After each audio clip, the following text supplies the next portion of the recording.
To get an understanding as to the way the law is now, you have to understand the definition of an underinsured motor vehicle.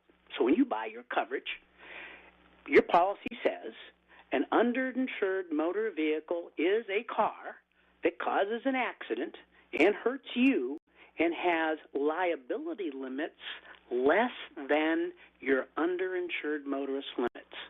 It's not a question of ability to pay for damages. It's comparing the two policies. Let me give you an example.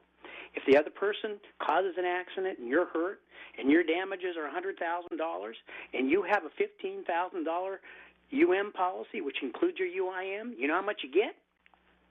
$15,000, because that other car isn't an underinsured motorist. You got to have more. So essentially, when you look at that, anybody who buys a minimum policy within the state of California, because the law requires us to have liability insurance, right? And the law says you got to have a minimum of $15,000.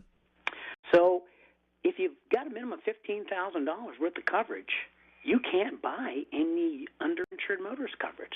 So all those folks out there that look at their policy and it says UM, if that's what you bought, $15.30, you don't have underinsured motorist coverage, because by definition, you'll never, ever get a chance to use it.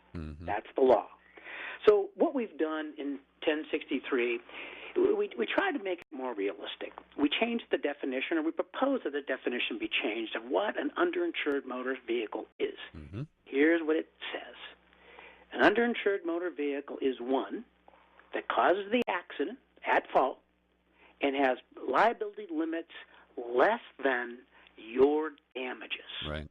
So we're comparing injuries to limits, not limits to limits. Good. And that is essentially how it changes the law. And with that, it, by definition, and it also within it changes and says no offset. So you can't take a credit for what the other guy has. If your insurance company sold you $100, as in Melanie's case earlier, they have to pay you the $100. Just fair is fair.